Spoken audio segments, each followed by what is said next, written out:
It is the 13th day of July 2021, and we're at the House of Prayer. Is it the Plattsburgh House of Prayer? What is this? House of Prayer on 63 Broad Street. Yeah. Okay, in Plattsburgh. Yeah. All right. Is this part of the college, Helen Nurska? No, it is not. No, it's not part. They own. This is their own establishment Okay, here. it's Yes, it's church, and it's very. It's a Yep, congregation. and it's very fitting place for our presentation tonight. Yeah. Yeah. And what is our presentation tonight? An hour being the Clinton County Historical Association. Yes, we're putting on. We're lucky to have Corky Reinhart here. He's probably the historian that knows the most about Isaac Johnson. And Isaac Johnson was originally he was born a slave, and he ended up being a very successful stonemason. And Corky's going to tell his whole story tonight, so that will be very interesting, I think. I'm going to introduce Corky later, but one of the things he did was to worked with the republication of Isaac Johnson's autobiography. So he knows him intimately, I would say. So it's going to be very exciting, I think. So. Okay, we'll find out as we go along. But Yep. does he have local ties then, Isaac? Well, yes, he was the stonemason for the church in Jeribusco. Oh. Yeah.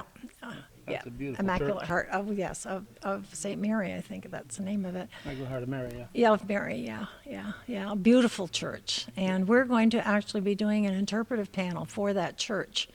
The CCHA has got the grant that will let us do that. So talk about the church because it was an amazing church.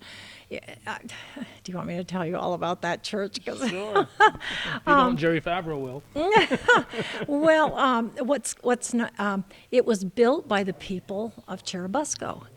Their stones, their wood, their people, their donations, and it was all managed by Father Murphy, who was there, I think, for 40 years. Wow. So it's truly a community church. It's not a Catholic church; it's a community church, and they built it with their own muscle and their own supplies.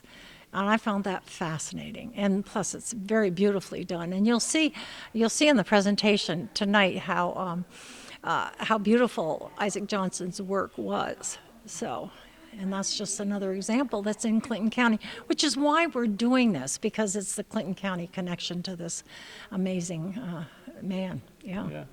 Clinton County Historical Association, so you want some connection. And Well, we always have to have the Clinton County, Yeah. connection, and that was it. Yeah. And plus, we were doing this interpretive panel. It all sort of fit into place, so. If anybody wants to see the interior of that church, I recorded Father Howard McCaslin's funeral mass in there. Oh, okay. And he was, that's where they put him when he retired. They put him in residence there, and Okay. he finished out his lifetime there. He Right. died in his 90s, so it was Yeah. if you ever met Father McCaslin, he was one of a kind. Was he? Yeah. Well, we talked to the town of Clinton historian, Rebecca LeClaire, and there's a discussion about what to do with that church, and Yeah. I think, does it remain a church? Well, nobody seems to want it. Maybe there's a denomination that wants it. It's so beautiful, but It is. yeah. But it's such a Yeah. huge undertaking to Yeah. take that over. Oh, yeah. And apparently something happened and it froze and the floors have lifted. And Oh. yeah, it's so, and they took everything out from the inside. So probably those beautiful, statues, that are often I'm in a sure. church are gone. So Yeah. that's been good, anyway, yeah. but the outside is still gorgeous. Yeah, it's still Uh-huh. beautiful, and it's sitting right there, surrounded by the cemetery, and it just Right. quite We're doing a scene. cemetery tour of Jeribusco also. Yes, we are. October 2nd. So, and Rebecca LeClaire is going to manage and host it, and we're going to 3 different cemeteries in Jeribusco. So, yeah. You've been busy with tours this summer here, coming out of the COVID. You've been getting outdoors and bringing people. And everybody wants to be outdoors. So yeah, we're going to the lighthouse often. We did a Peru cemetery tour. We're going to do the Beekmantown cemetery tour on August 14th. And then we're doing Town of Clinton on October 2nd. And so, yeah, You do lots going on. Tours at the Oval and the Air Base. Tours of the Oval like every 2 or 3 weeks. Yeah. So So people can go to your website to. they can on our find these website. dates? Our website's still under construction, but the events are up to date, so you can catch up with. And you can also be a member of CCHA, and you can find out your own little- regularly, right? Get your card in the mail. That's right. You get your card in the mail. So yeah. But the Clinton County Historical Association, is it CCHA, what they look for the website? ClintonCountyHistorical.org, Okay, and you'll find our website. Yeah. okay. And we're on Facebook. Facebook. You know, yeah. Clinton County Historical Association on Facebook, and we also have the Bluff Point Lighthouse is on Facebook, and the Clinton County Civil War soldiers are also where their bios of Clinton County Civil War soldiers that appear regularly on Facebook. So Yeah, and, it can't be daily that there's a little story done on Facebook. Is that Julie that's doing that? yeah, Julie Dowd, very creative and very thorough.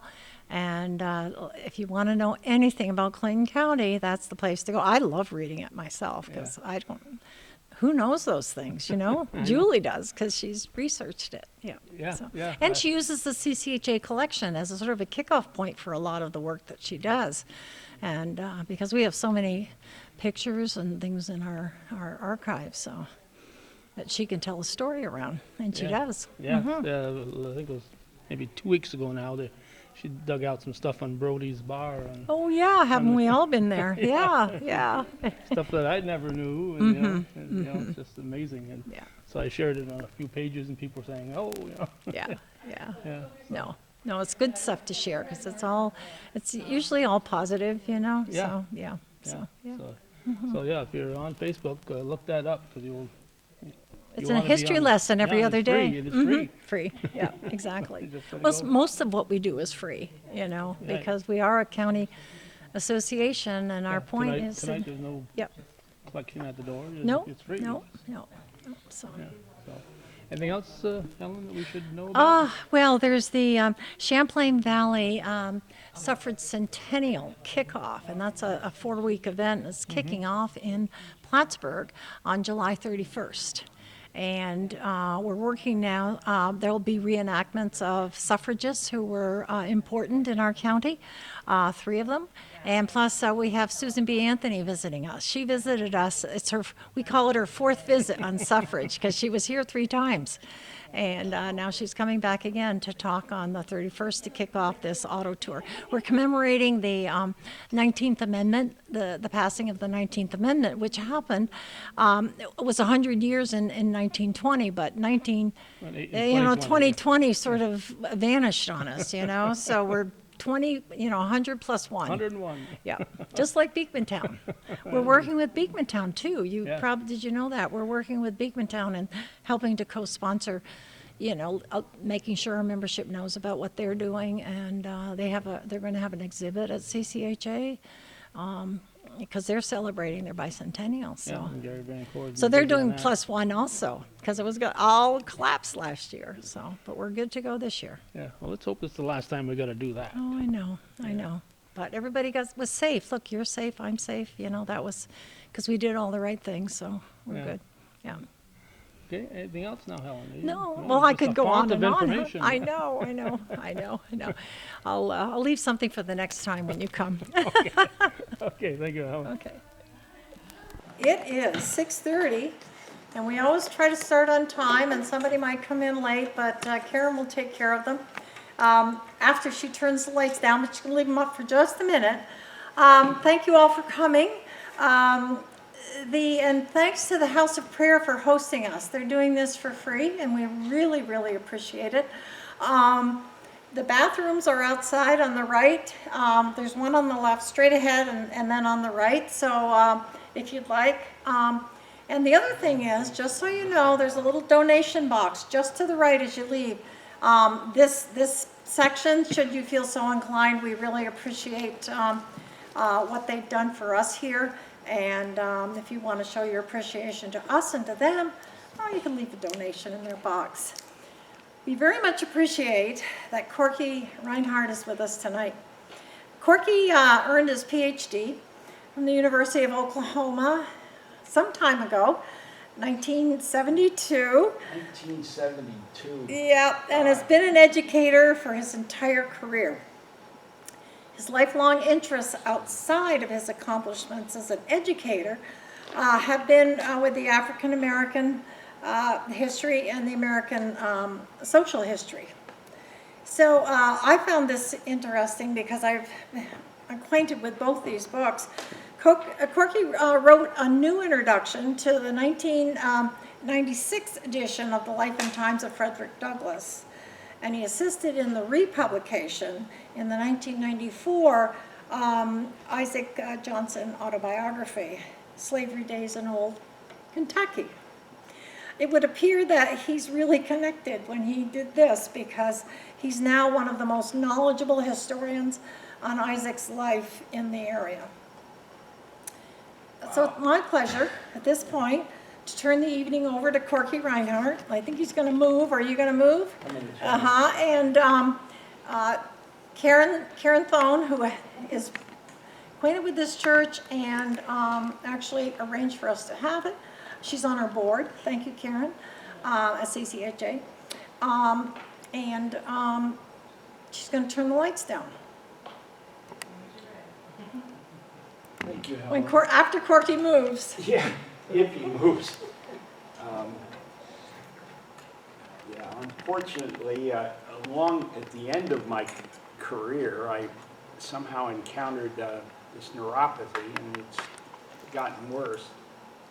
But I figured maybe I could borrow Clint Eastwood's idea and bring my own chair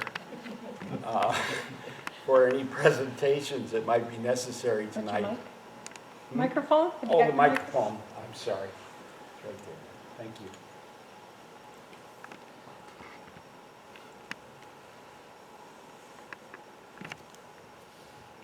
I feel like, in fact I do, I recognize many of your faces.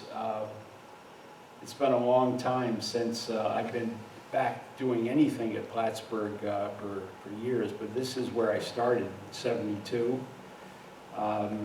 So next year it'll be 50 years. I love Plattsburgh. I've been fired at a number of places and created a lot of trouble now and then, but nevertheless, things have gone along pretty well. And anyway, it's been a very good time for me these last few years. My wife, Ann Higgins, Crosby Higgins, I'm sorry, and my son in the back, Dane. I think other than that, that's the extent of our relatives tonight. So, I've been thinking of, off and on, I've done this presentation a number of times.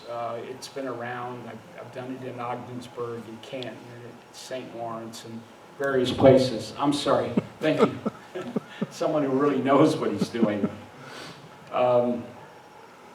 But normally, and what I'm going to do tonight is simply a sort of biographical travels with Isaac Johnson, his life, and you know, he's born in 1844 in Bardstown, Kentucky, and he dies in 1904 in Ogdensburg, New York.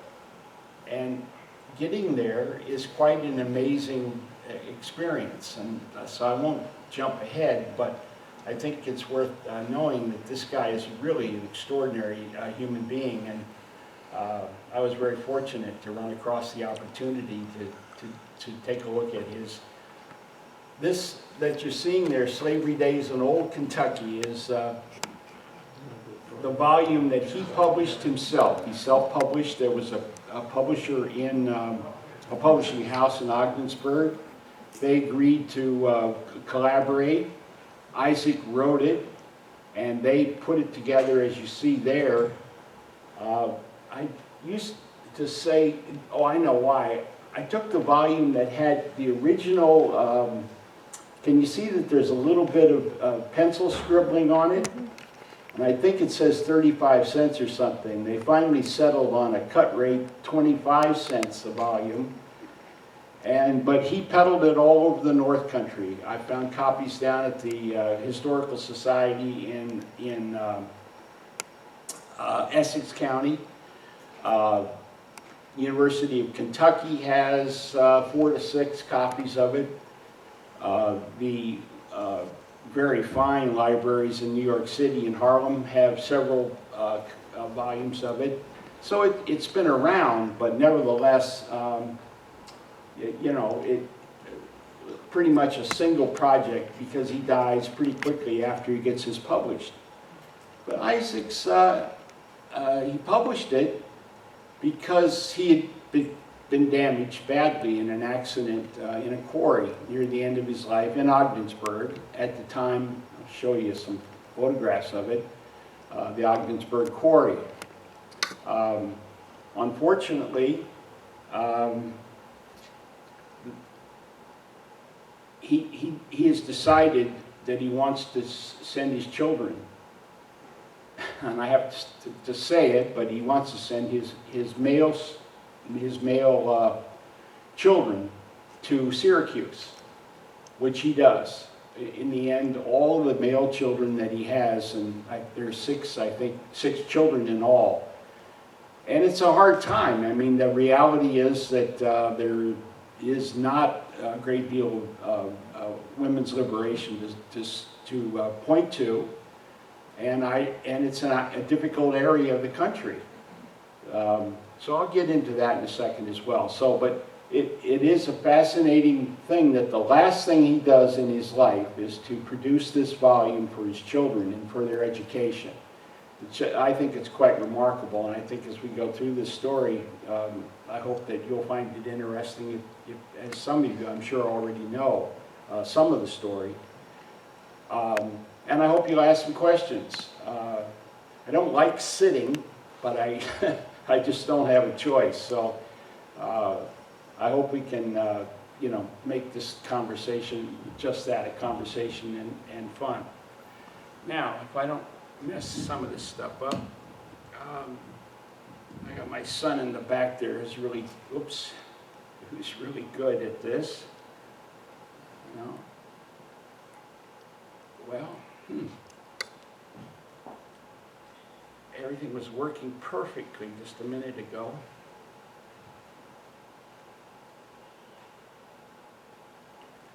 There'd be no contact point up there, right? I don't think.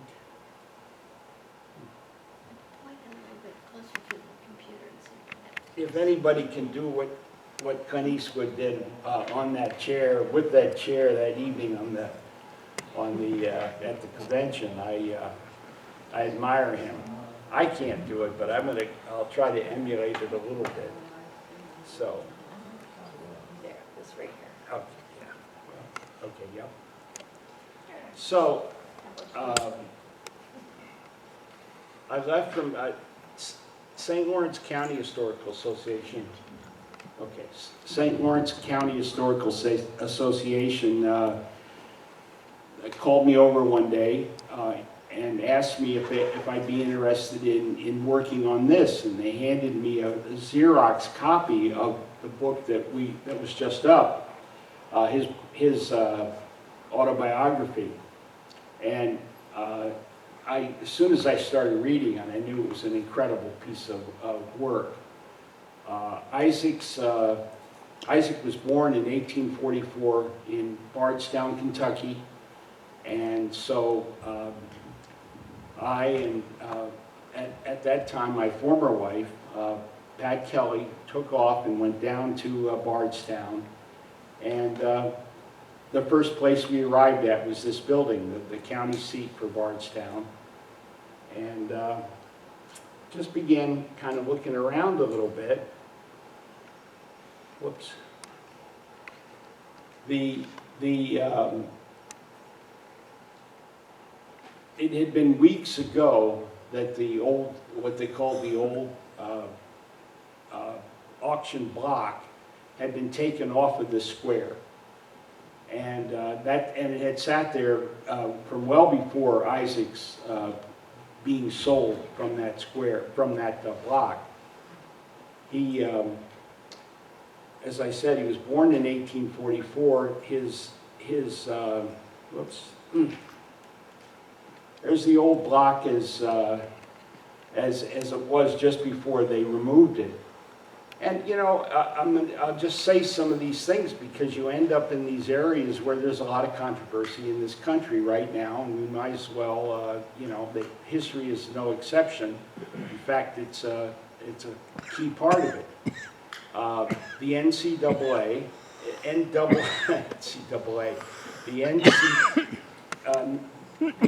NAACP asked for the removal of that block.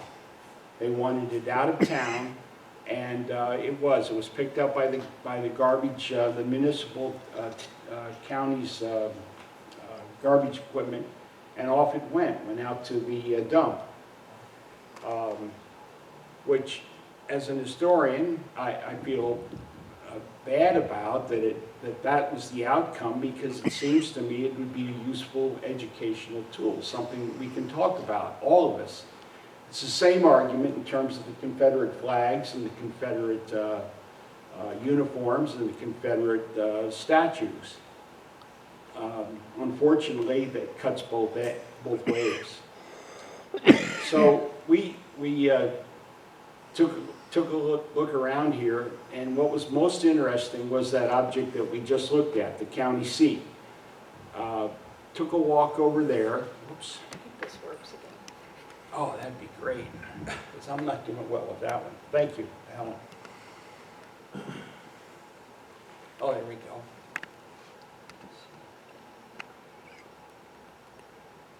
Yeah. So the county seat was where all slaves had been auctioned for many years. Very standard fare, but they haven't, as I was working around there, got an opportunity. Ah, man. There we go, maybe. No, this thing is not working at all. That's right. Let me see if I can try this. There we go. No, please, Ann, I can't see. Thank you. I had a passage here that I wanted to read to you because it's from the county history of it's Greene County actually, and the volume, although this image is pretty fuzzy. Let me just read what it says. The Roan Negroes were going on the block. The Roan slaves were among the most sought after in the Nelson County section. They could read and write as well as being a housemaid, cook, or a valet. Then a certain slave, Mammy Bell, was put on the block holding a white child who refused to part with the child. The child, Sally Rowan, that was sold in the arms of the same nurse, was the daughter of Monroe Mattingly, a rich land and slave owner of Nelson County. Mr. Mattingly had been forced into the sale of all his holdings, including the Negroes, and on the day of the sale, through thoughtlessness, Miss Sally was held in the arms of Mammy Bell while she was auctioned. Miss Sally also was the great-granddaughter of Patrick Henry, the youngest of a long line of blue-blood Virginians and Kentuckians, the very epitome of culture and aristocracy. It goes on to make the point, and it's making it very clearly, that, and so what happens, the child, this white child, grandchild of, or a distant relative of Patrick Henry, is sold as long as that child is on the block and the auctioneer signals the sale has been completed. That's exactly what happened. The white child held in the arms of the Rowan slave, Mammy Bell gets the child. And that's the story that I'm reading my first day in Bardstown. It seems so ironic to me that, we have, we have this system in America that has been in place for so many years, and yet people don't realize, I think, even today, how close, how intimate the relationships were both in the South and certainly even in the American North. We're not very far out of town. One of my friends have pointed out to me several times that I think his name is General Treadwell. I'm not sure about that, but I know his last name was Treadwell, and Ann and I live on Treadwell Bay. Well, when Treadwell died, he had his trusting slave, I don't know the slave's name, buried at his feet, not very far off of Route 9, and in a private family, Treadwell family cemetery. So, we've had these extraordinarily interesting and intimate relationships, some of them, as we well know and as we're experiencing right now, getting uglier and uglier as a matter of fact. But hopefully we'll somehow find our way out of this situation. It's helping me to relax a little bit. I'm sorry I got so tangled up in this mess, but it was my own fault. I should have done better. In any case, I spent a couple years in South Africa, which allowed me to also take another look from a different angle at American slavery and American race relations. Here's a place that everyone knows the Apartheid System, or thinks they know it, but every single person, black, white, colored, and Indian, main denominations, each of them was required to get a card that identifies them right at the beginning. Today there's a wonderful museum not far outside of Joburg that can gives you some of that history. But it reflects on our issues. I mean, we have been talking about identity, we've been talking about race and gender, religion.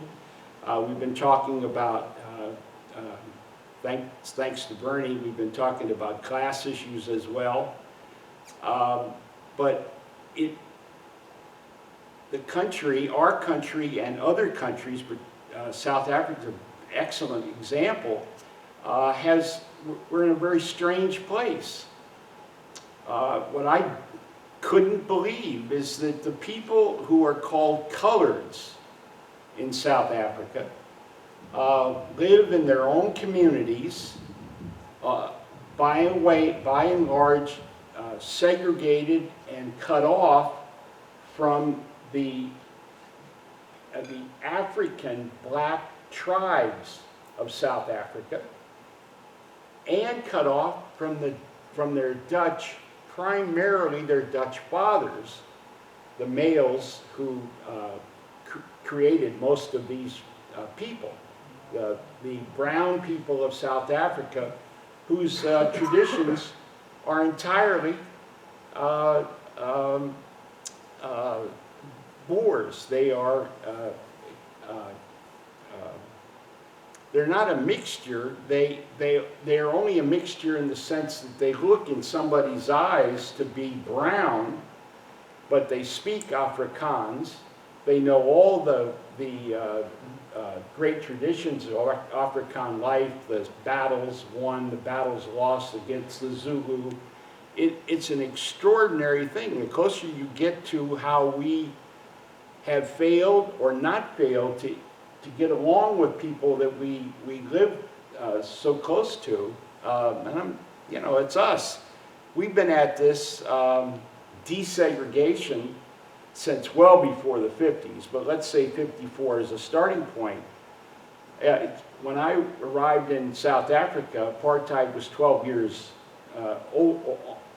12 years and it was done. We're well over 50 years still working at that same process of trying to figure out how to work out race relations in America. So I say that as a bit of a preamble because Isaac is also caught up in all of these very interesting nuances. And I would know none of it except for this white woman, Mrs. Murphy, who was the genealogist that I met in the county basement where the archives and records of the county seat were held. So she would be down there every day, and that's how she earned a living. I thought I had a, no, let me see here. Whoops, there it is. That was the road, her house is at the end of that road. It's an old plantation. She showed me the buildings. She showed me the shackles that they still had. No whips, I guess, thankfully, but they still had shackles. They still had all the equipment that you would need to keep slaves in hand. But she had decided she had to make a living, and to do that, and she liked genealogy, she began taking contracts from people who would call from all over the country and ask her to do the research on their family in the county seat. As Mrs. Murphy told me, she said, and the first thing I tell them, I'm not going to take any of this back. When I give it to you and you pay for it, it will be the truth as best as I can give it. And she was fabulous. She explained a lot of the things to me that I had no idea about. Of course, you know, when you're living in a city, as I grew up on Long Island, there's nothing like this that on Long Island. I'm pretty sure I can assure you that that's true. But what was fascinating about that statement, that this is going to be, you're going to have to accept that you might encounter some very surprises.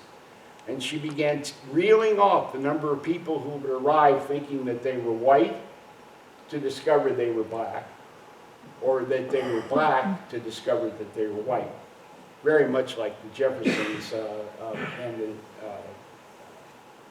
black family and white family that are the Jefferson ancestors. So Isaac was caught up in all of this, every bit of it.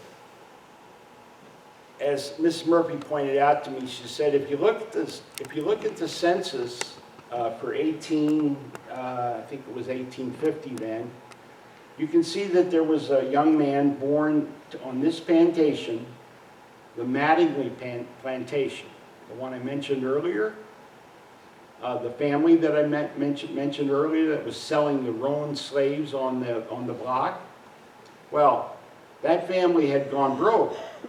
But the Mattinglys, so their only way out was to sell all their slaves south, as far south as they could go. By the 1840s, 1850s, the upper South, Kentucky, Virginia, all the areas of the upper South are not productive any longer. They're not making any money. The only money they're making is the selling of slaves to the South, to the cotton plantation owners. And again, Isaac is one of the people caught up in this maze. And at first, some of you will probably gasp a little bit, but I did, and yet I verified it, made a careful study before I began writing about it. Isaac was a breeder. He was, by the time he was in his 20s, or actually earlier than that, 15 to 20, his primary activity was procreation of new slaves that could be sold to the, what to call them, the slave barns of New Orleans. I checked with the 1939 edition of the most standard state history of Kentucky, and the historian went over this in great detail, and there's no question about it. By the time they reach that place, tobacco has no value, or very little value. We don't have the great cigarette machines that we have today, or had. They're gone. But what we do have is the need for the slave, him or herself. And that's where the real money of the system is. It's cotton plantations, still producing cotton, but needing slaves, and they're coming out of the Upper South. So Isaac, he's caught up in that. The Mattingly family is the owner of his family and his property, his family's property. Isaac and his entire family are brought by their father. Isaac Johnson is the child of a white Irish slave trader. His grandfather, Isaac's grandfather, is a slave trader and began cutting his teeth, as it were, taking slaves off the coast of Madagascar. So both of the male sides of Isaac's male inheritance are white Irish slave traders. They take him in. They take his mother, Jane, only name that Isaac ever uses is Jane, and they're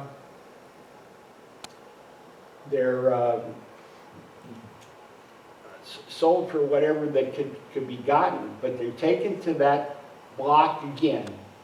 The entire family is put upon that block, and all of them are sold, never to be seen again. The book that Isaac writes is primarily dedicated both to making money for his children, but also to, as he says at the very end, he leaves an address in case anyone in my family happens to run across this account. I can be found, and he gives the street. It's 21 Pine Street, I think it is, in Ogdensburg. And that's in there. And as far as I can know, he's never able to make contact again with any of his members of his family. Let me see if it would be easier if we saw some things. So what occurs is that while Isaac is sold south, all the rest of the family is sold south. Many of the slaves in Greene County and in and around Bardstown escape, and they do the same thing. They all go across the river, the Green River, primarily aiming to get away from the slavery and from the Confederacy, and they're quite successful. But they, as you well know, you know the story of the Emancipation Proclamation. We can get into that. It's not really germane. What really happens is that they are enslaved again. The federal troops that are just on the other side of the Green River decide that the only hope that they have is to, in fact, to go north with the soldiers, and they do that. Isaac does that. He travels to Detroit, Michigan with the 102nd federal troops, so that they're white and they're federal troops. They actually began as a Michigan regiment and are converted into federal troops once the war is well underway.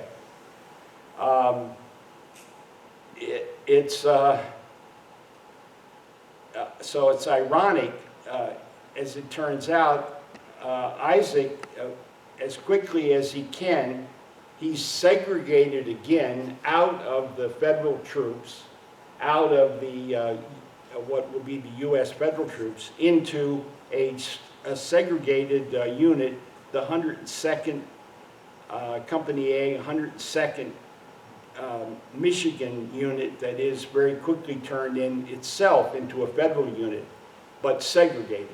So they're all black with a couple of rare exceptions of white officers. I'm sorry. The evidence for so much of Isaac's story is, frankly, amazing that we could get the records, the pension records for Isaac Johnson. Isaac, as we go ahead, Isaac is going to be caught up in the war. He's wounded 3 times. He loses 2 fingers, and his heel is shot off of his back of his leg. Despite those obvious wounds, it's going to be very, very difficult for him to get a pension. Let me see if I can. So I'm not going to. What this is from the Bureau of Pensions around 1888, 1889. And what they're finding now is the bureaucracy is grinding. What is the beginnings of the Veterans Administration is grinding forward to determine whether any of these soldiers that are wounded and otherwise, and as near as I can see, it's an interesting act. It is interesting. There doesn't seem to be any conversation about whether they're black or white in regards to the pension rules. That seems to be the same for all. And if you qualify, and that's difficult, but if you do qualify, then yeah, you're going to receive a pension the same as the white guy next to you. Oh, I'm sorry. So, same thing here. This just details where he's at. He's wounded at the Battle of Honey Hill, outside of, I think that's in it. Am I into Ann? Oh, yeah. Let me go on here. So, this gives you a better idea of sort of where we're at. Wonderful picture of the Charleston Harbor. As most of you know, the war began in and around, what's the name of the fort? Sumner. And I'm trying to see it on here, but it's barely visible. I'm sorry to say. Yeah, I'm sorry to say. But what is valuable here is that you can see that the forts on both sides of this opening, Charleston Harbor, and it's the most critical harbor for the South in the war, with probably the exceptions of New Orleans. After not a very long period of time, the North decides they have to get this harbor closed down. And as some of you remember the film Glory, it's the Massachusetts, I think it's the 59th Massachusetts. It's a black regiment raised by a member of the elite Lowell family, and he leads the assault. The white officers, Captain Lowell, leads his troops against Fort Wagner and is killed. It's an enormous slaughter of the black troops as well, but they're very proud to have taken the sacrifice to do this. And they were successful, although it's still going to be a long slog. There you can see Fort Wagner's down at the bottom. You've got 1, 2, 3, 4, 5 forts ringing this little point, and on the other point, you also have the same thing, and Fort Sumter in the middle. Let's see. And I'll just be brief. The Battle of Honey Hill that Isaac is involved in is simply a battle to cut off all the transportation, the rail lines outside of Atlanta. I'm sorry, outside of Charleston, so that they can sever, not only they can close the port, but they can also sever the efforts to get goods in and out of South Carolina and out of the Confederacy. Now, I was incredibly lucky to run into this. I think this is fantastic. Some of you are interested in the Civil War for many reasons, but this is one of the hospitals that Isaac was in, and it's in Beaufort, South Carolina, and I've never been able to read the number. It's number 150 something or other in Beaufort, and it's a picture taken in December, and again, I'm not quite sure of the year. I think it's 63, but that's the place that Isaac had been wounded, and he was lucky, as many of you know, not to have his arm cut off or his legs cut off where he's wounded. Gangrene could have set into any of those wounds.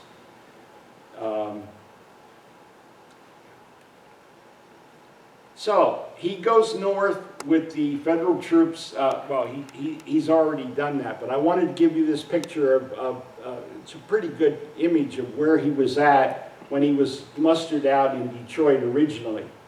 So here on the far end of the St. Lawrence and the lake, he's mustered out in Detroit, and it's at that point he begins to make decisions for his life. The war is basically over for him, and he begins traveling as a sailor up and down the St. Lawrence as far as into Canada, into Ottawa, and points further east. You can see here you've got Detroit, Toronto, Buffalo, Watertown, Kingston, Montreal, and Ogdensburg is there as well. Many of you don't know, if you've lived around, I've been here 45 years, and still it's hard for me to realize how important Ogdensburg was as a port. It's the Ogdensburg Lake Champlain Railroad that the goods coming out of the Midwest are dumped in Ogdensburg because there's dams and falls that they can't get around. So they unload all the goods in Ogdensburg and ship them by train up and over the mountain into Vermont eventually. They go to Auburn. Okay.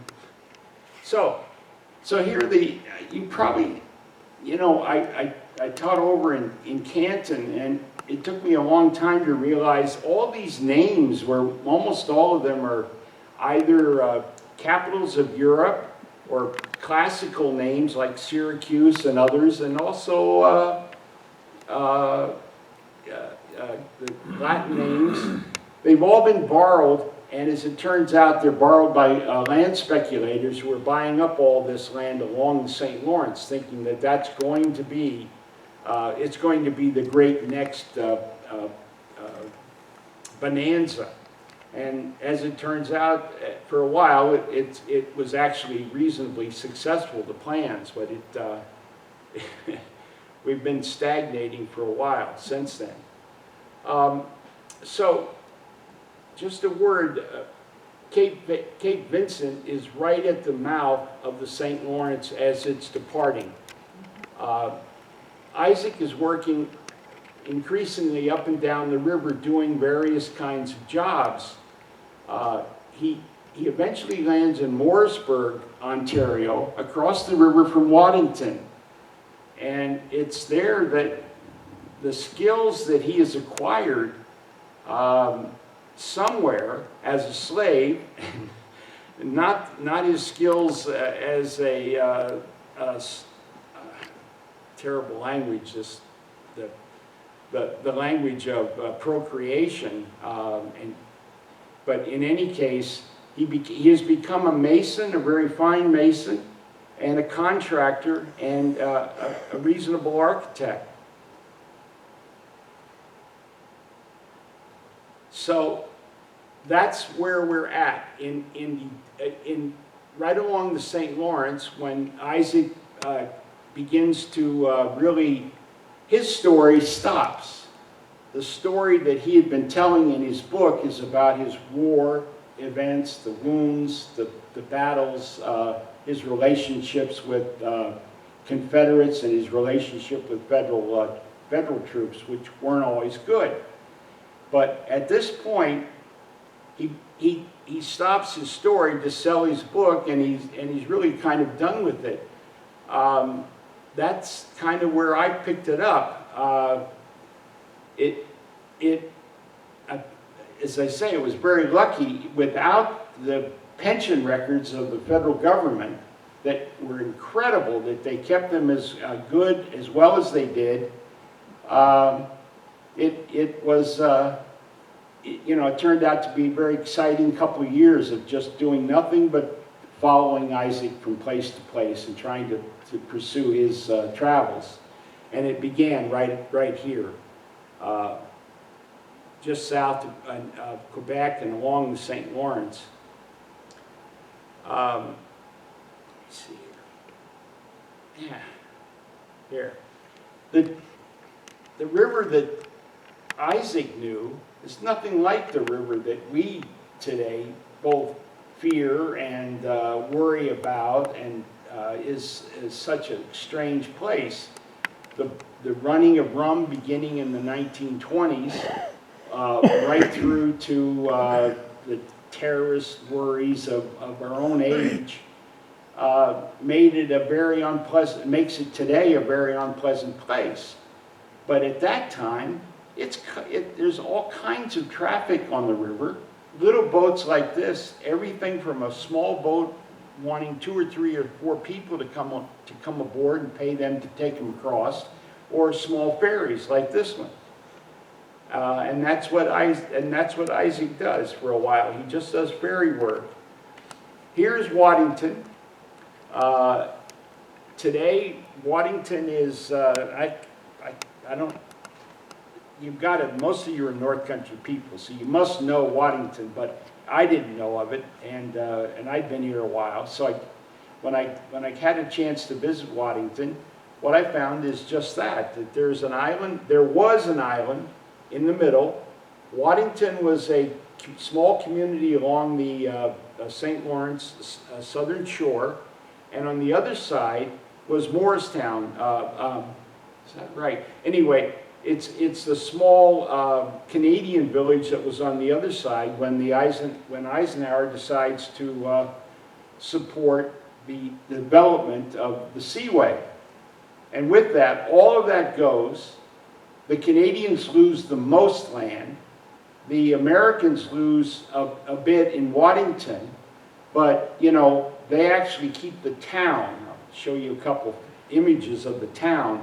On the other side, virtually nothing is saved. The best they can do in Canada is move their village 20 miles north away from the river, because it's just not passable with the traffic that's there and so on. Whoops. Oh, man.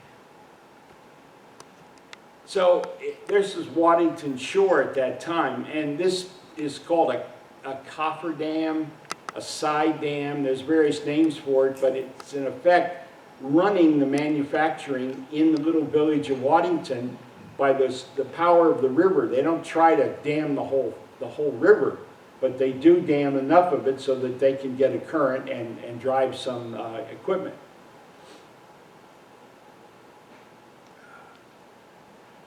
A burnt out factory, as you can see. And you can also see from the telephone, or possibly electric, but I think it's telephone lines, is already, they've had some development here, but not much, and it's right around the turn of the century. this is Isaac's first project. He builds this church, the United Methodist Church,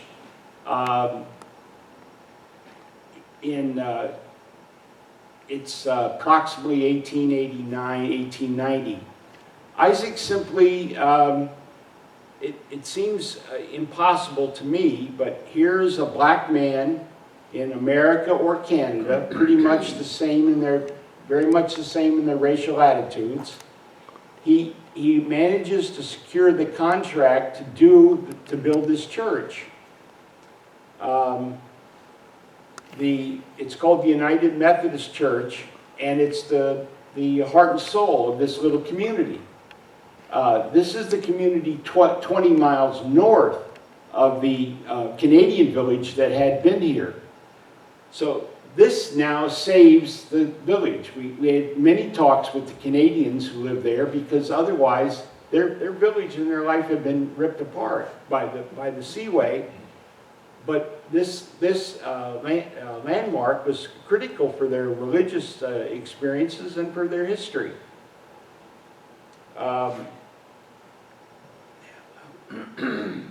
Yeah, it's too bad I cannot make this sharp as I'd like to make. So Isaac built this church. We have the papers, the contract. He used the quarries in the region, and this is particularly interesting because he seemed to have slipped in. Let me go one more slide. Well, there's the quarry that he worked out of, Baker's Quarry. Whoops, no.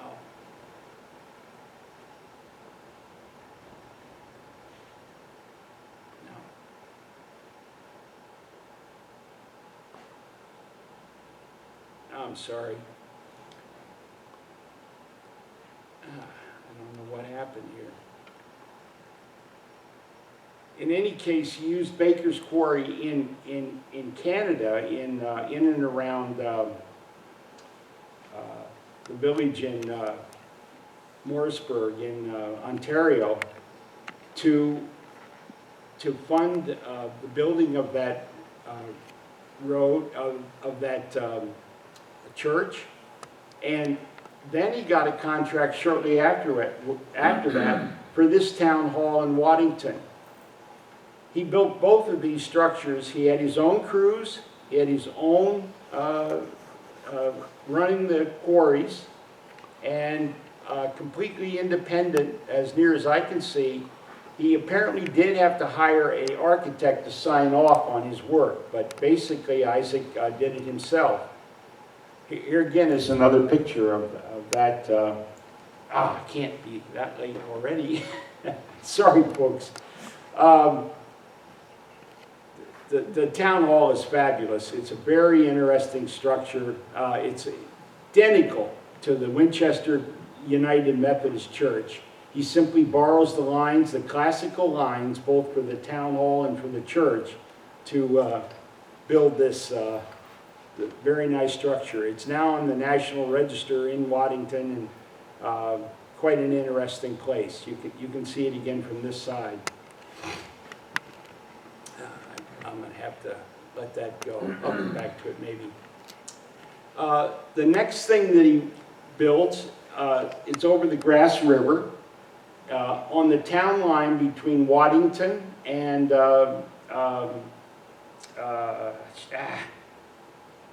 anyway, it straddles a town line so that he gets money from two different towns. And he builds the bridge over Chamberlain Corners, and that's his bridge. It's considered an architectural wonder by New York State Architectural Department. I was fortunate enough to be able to talk with them about his bridge. Very interesting and very innovative work that he did here, and again, given the time, around 1890. There. His next, nearly his last project, is here in Jeribusco. I don't know if any of you know, maybe, I know there's one historian here, the Battle of Jeribusco is the battle in Mexico, in the village or town of Jeribusco, and it was a victory for the Americans, and they used that name for this little town that we all know right up on the border. I was very fortunate. This lady sent me this picture. It's a picture of Isaac's crew. And I'll just say what it says. Picture from the past. This picture was taken about 1890 and shows the church at Jeribusco under construction. Father Jeremy Murphy was pastor. A few of those in the picture have been identified as Beef Conway of Waddington, Alexander Sullivan, Bum Finian, Isaac Johnson, the Negro stonemason, and Father Murphy is priest at right center. But that in particular is so interesting. Isaac is at the social center of this photograph. He's very clearly the leader of this crew. He's put together this, not only is he building this church, a bridge, a church, the town hall, he's also running several quarries at the same time. And any of you who have have worked with your hands or logistics, you know how difficult all of this is. And no priest, Catholic, Presbyterian, Jewish, or whatever, in my experience, steps that far away from the center of the picture if there's an opportunity to take it, to be in it. I just was amazed when I got this photograph. It tells you a lot about Isaac. Now, this is in 1890. 1890 is the peak of the lynchings of black men in the South. The peak runs around a 10-year span from 1890 to 1905, 1910. And there are thousands of black men being lynched. And by lynching, it means torture. It means being burnt alive. It means being hung. It means being shot. Happening up here too. Well, it happened all across the country. Yeah, Yeah. absolutely. I taught, my first teaching was in North Dakota. And I happened to look in the newspaper. I didn't think I'd find anything. But my first lynching that I encountered was of a white guy thrown off the bridge not Vermilion, but Grand Forks, South Dakota, North Dakota. So, this is the Catholic Church in Jeribusco. You recognize Been it. in the church, yeah. I recognize it because I spent many a picnic day on August, was it the 1st? Was the field day for the firemen's field day. You won't admit to it. That's it. I drank a fair amount of beer in those days and loved the event. It was fantastic. But it was right outside and around the church, and the church cooperated, and they worked together with the funds and the community. Beautiful church. Unfortunately, you can't see it in this photo, but the top it's the way it is because it burnt. The top portion of the building either burnt or a very bad wind hurt it.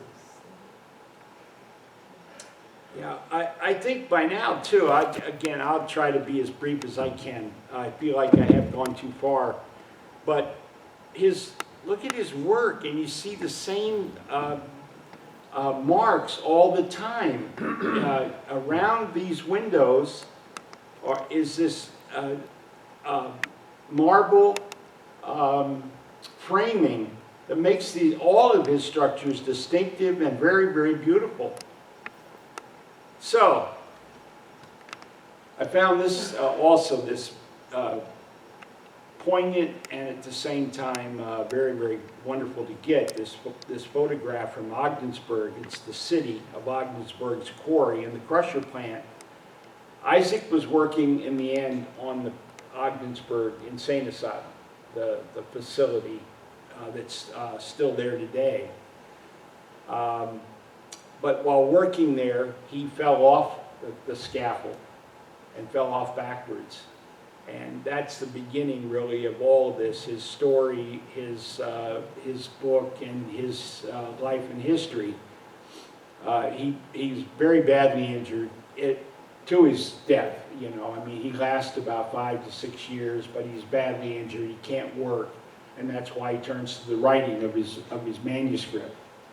I was very fortunate to be there on. I'd seen this photograph, and so, and this one in particular, this one is taken from the bridge, right over the.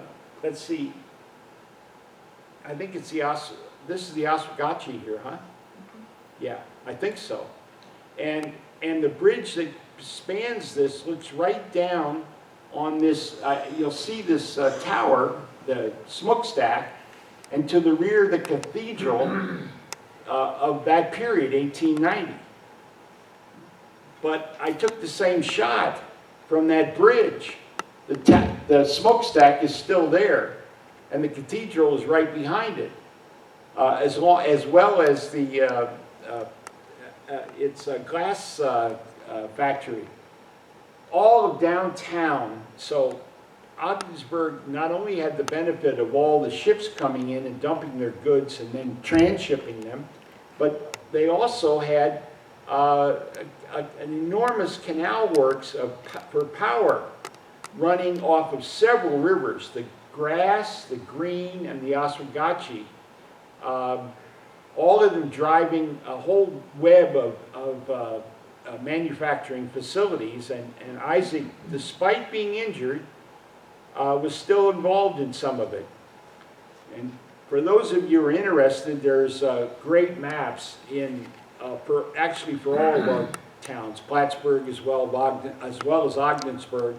Most of these are done by insurance companies, and they give you accurate detail of where people lived and what was in the building. And in the case of Isaac, he's living on the corner of a main,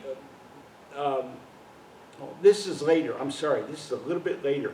I missed it, I'll have to stick with it then.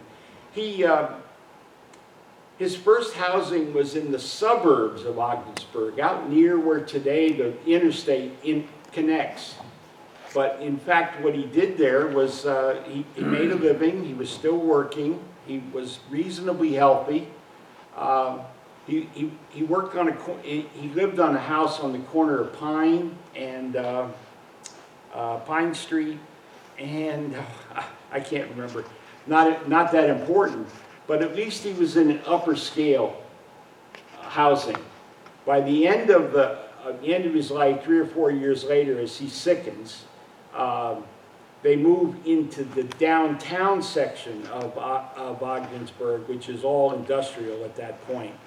And I'll just say what happens. The girls, quote unquote, the girls become servants. They do the housework. They're going to hire themselves out, and that, you know, that becomes his fate, or their fate. I'm sorry. The boys, as I told you before, they went. The three boys went to Syracuse, and all of them became engineers. One of them died in World War I as being gassed. The other two not only survived, they did very, very well. But in the 1910s, from period forward, none of these children who are black,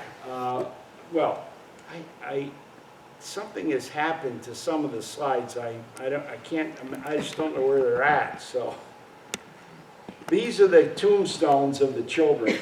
They were all in the Ogdensburg Cemetery, and the time. But when Barbara Felder Johnson, Isaac's great granddaughter, came here to celebrate his anniversary, she cleaned all of these up by herself. but she also told the stories of the women in the family who did really all the harsh work, but there was no alternative. Father was injured beyond repair. The mother not able really to do very much at all. And the boys are in school, and his book, Isaac's book, covered the payment of most of that. And here's Alice and Frederick. Alice and Frederick are twins. They're twins. One is white and one is black. And in that, it's sort of the story of the family, of the North Country, and of our country. Frederick is going to school in Syracuse to be a chemist. And when when Alice dies, he asks the family to quietly allow the cortege, the procession, the coffin, to be allowed to go in front of his house, but not to indicate to him or to anyone on the street that he has any relationship with that person, that deceased person in the coffin. If you think about it for a second, you'll realize, I mean, we're still living in a time when race relations are as tender as they are in this country, and very tender still in the North Country. The history of corrections, the history of policing in and around Plattsburgh, Dannemora is a reality. In any case, Frederick says to them, please just allow her to go by so I can pay my respects to my sister. But she can't stop. They can't allow them to stop. And so they went on. She had passed. He lived on to teach at Syracuse. And their younger brother, not Tommy, I'm sorry, I don't remember his name. As I said before, he fought in World War I and was gassed and died there.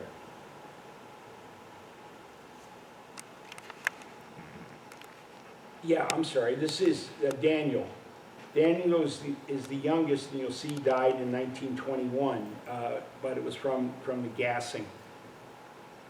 And I'm not going to go over the streets. There's the house that he lived in, that the Isaac family lived in Ogdensburg. It still stands. It's now in the Ogdensburg City Register. We were fortunate enough to have enough documentation that the city got very interested in it. They put a plaque on it, and it's still there. And if we had a little more time, and I'd done a little bit better job getting these organized, you can see very clearly this is the identical house. It still shows from those pictures and the way the house has been set up. Anyway, it's you know, given the story and the heartache that's involved, you get an idea of what life is like at the turn of the century in northern New York if you're in a black family. I also wanted the marriage. Isaac married a woman living in, oh my goodness. Where does she live? Oh, she lives just outside of, I'll come to it. In any case, her name is Theodosia. And Theodosia and Isaac marry. They have a family of 6 people, but she's frail from the very beginning. She is, it's always, again, a question of discussion. She's either white or colored. So it's hard to say. But Theodosia also dies very young. And so there's, you know, in the sense of the standard age for death and the average age of death in the country, it's probably not too far off, especially if you're black or colored. get some more of these shots. Oh, man. No, there we go. Whoops. Yeah. Oh, that's good. So there's the last, the photos of the house. These are the marriage documents with Theodosia. And so this is a senior Isaac Johnson when he's, obviously he's in his 50s, I would guess, late 50s. There he is as a very young man, very handsome. Yeah, very skilled, very intelligent. And this is just a little ad that the paper had in and around the Ogdensburg dock and ferry. I know your microphone works better in front of your mouth. Maybe it does, maybe it doesn't. So, any questions or thoughts? I feel I have no idea what happened. I worked on this thing to get all of the slides organized this morning, and I don't know exactly what happened, so I apologize for that. Doesn't make for a very coherent discussion, so I do apologize, and I hope I haven't offended Helen. She worked so hard to get this ready. Is there any thoughts or questions that I could? Corky, can you tell us a little bit about sources that you used for the, other than Isaac's manuscripts? I mean, the kinds of sources that you used for this? Yeah, a combination of almost everything. The very first and most important were the documents of the federal government, the pension records. Without the pension records, anyone who's trying to find out anything about a Civil War soldier is hard-pressed. But if you're wounded, and they've documented the wounds, they also document what you did. Your life is pursued. The additional, the other very, very good sources were really oral history. The lady who sent me something from a Catholic church. No one, as far as I know, in the Catholic Church, I pursued it with the diocese. They had no information. That picture was in the diocese records, but someone who was interested pursued it, and we were able to follow it up. These insurance maps, because of fire, they wanted to know if your house or your building has got a furnace in it, if it has a blast furnace in it, if it has any heat, then they make a record of it, and you have very fine maps of cities that we wouldn't have today from the period 1880, 1890. Those I think, are the main ones, Dave.